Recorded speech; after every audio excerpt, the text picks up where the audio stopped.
আয়ারল্যান্ডের সাথে প্রথম ম্যাচটি জিতলেও জিম্বাবুয়ের মতো টিমের সাথে দ্বিতীয় ম্যাচটি হারে অস্ট্রেলিয়া এবং তৃতীয় ম্যাচে শ্রীলঙ্কার বিপক্ষেও আজকে তারা হেরে গেল।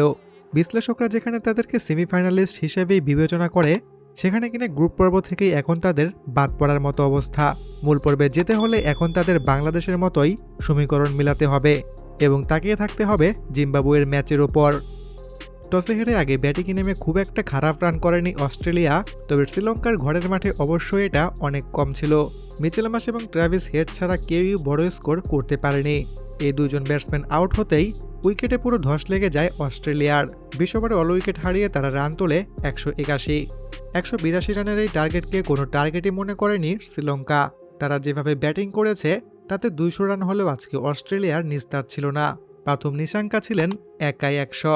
রীতিমতো বাউন্ডারি মেরে তিনি একাই ম্যাচটিকে ঘুরিয়ে দিয়েছেন। 52 বলে সেঞ্চুরি করেন তিনি এবং অপরাজিত থেকেই অস্ট্রেলিয়াকে হারিয়ে দেয়।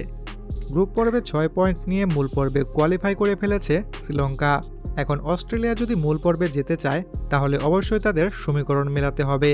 প্রথমত পরের ম্যাচটি জিততেই হবে এবং তারপরও তাকিয়ে থাকতে হবে জিম্বাবুয়ের ম্যাচের ওপর। জিম্বাবুয়ের এখনও 2টি ম্যাচ বাকি আছে এবং তারা যদি সেখান থেকে একটি ম্যাচও জিতে যায় তাহলে গ্রুপ পর্ব থেকে বিদায় ঘটবে অস্ট্রেলিয়ার।